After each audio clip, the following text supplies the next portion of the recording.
আজকে অফিস থেকে বাড়ি এসে দেখি গ্যাস শেষ হয়ে গেছে। তো ভাবলাম ঠিক আছে যাই, পাশেই আরসালানে গিয়ে একদম জমিয়ে মাটন বিরিয়ানি খাই, অনেক দিন খাওয়া হয়নি। আশা করে এলাম, কিন্তু দেখি আরসালান বন্ধ, জানো মেবি ওদের ভেতরে কিছু টেকনিক্যাল কাজ চলছিল। তো ভাবলাম ঠিক আছে পাশেই গোমানটা কাছে, গোয়ান ফুড খাই আজকে নয়। আর বাইরে প্রচুর হাওয়া চলছিল, আমার ড্রেস উড়ছে দেখে বুঝতে পারছো হয়তো। বৃষ্টি তো হয়নি, যাই হোক ওই হাওয়াই পেলাম আর কি। আর কলকাতায় শুনছি এত বৃষ্টি হচ্ছে, এত লোভ হচ্ছে আমার, কিন্তু কি করা যাবে, যেখানে যেরকম সেখানে সেরকম, তাই না? তো এখানে এলাম, এখানে বাঁধা ধরা আমাদের কিছু খাবার থাকেই, সেগুলো আমরা খাবই। একটা হচ্ছে ফিশের রেসিপি আর একটা হচ্ছে চিকেনের। ফিশটা কি বলো তো, বেশ সুজি দিয়ে কোটিং করে এটাকে ডিপ ফ্রাই করে। নাম আমি কোনোটারই মনে রাখতে পারি না, কারণ খুব কনফিউজিং নাম, কিন্তু খেতে দুর্ধর্ষ সত্যি। উপর থেকে একটু লেবু ছড়িয়ে কাঁচা পেঁয়াজ দিয়ে খেতে যা অনবদ্য লাগে না, বেশ ভালো করে র্যালিশ করে খাই গো, জানো। আর একটা চিকেনের প্রিপারেশন থাকে, সেটাও প্রতিবার যখনই আসি খাই। তোমরা যারা ভিডিও দেখেছো তোমরা জানবেই।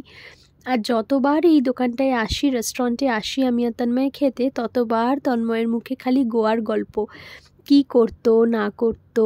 হ্যাঁ, গোয়াতে থাকাকালীন he lived his life to the fullest, একটা ব্যাচেলার লাইফ যেরকম হয় আর কি। স্কুটি নিয়ে ঘোরা, সি বিচে যাওয়া বন্ধুদের সাথে, মানে ও আমাকে সব গল্পগুলো করে আর আমি বেশ শুনতে থাকি, বেশ ভালো লাগে জানো।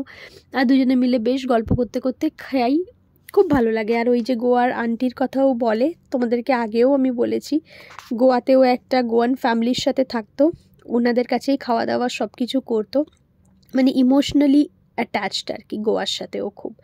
খাওয়ার পরে আমার আর হেলার ক্ষমতা নেই, দেখে মনে হচ্ছিল একটুখানি, কিন্তু খাওয়ার পরে এত মানে পেটটা হাইডাই করছিল না, আর যেন মনে হচ্ছিল আমি উঠে যাব না। তারপরে মিষ্টি মুখ বাদ যায় কেন, বাঙালি না, মিষ্টি তো খেতেই হবে। সাথে অর্ডার করলাম 2টো গোলাপ জামুন, একদম গরম গরম গোলাপ জামুনগুলো ছিল, বেশ ভালো লাগলো। তারপরে হাঁটতে হাঁটতে তন্ময় নিয়ে এলো আবার বাস্কিন রবিন্সে। ভাবলাম দিনটা শেষ করি বাস্কিন রবিন্সের আইসক্রিম খেয়ে। তন্ময় বলছিল কটন ক্যান্ডিটা খেতে, আমি যখন ট্রাই করলাম আমার কটন ক্যান্ডির থেকে স্ট্রবেরিটা বেশি ভালো লেগেছিল। যাই হোক, দুটো মিশিয়েই 2টো স্কুপ নিয়েছি, একটা স্কুপ কটন ক্যান্ডি আর একটা এই যে স্ট্রবেরিটা। তো এরকমভাবেই কাটলো আজকে আমাদের সন্ধে থেকে রাত, বাইরে খাওয়া দাওয়া গল্প গুজব করে। মাঝে মধ্যে গ্যাস ফ্যাস খারাপ হয়ে গেলে বেশ ভালোই হয়, বাইরে বেশ খাওয়া দাওয়া হয় বলো। এই দেখো চিয়ার্সও করছি আইসক্রিম নিয়ে।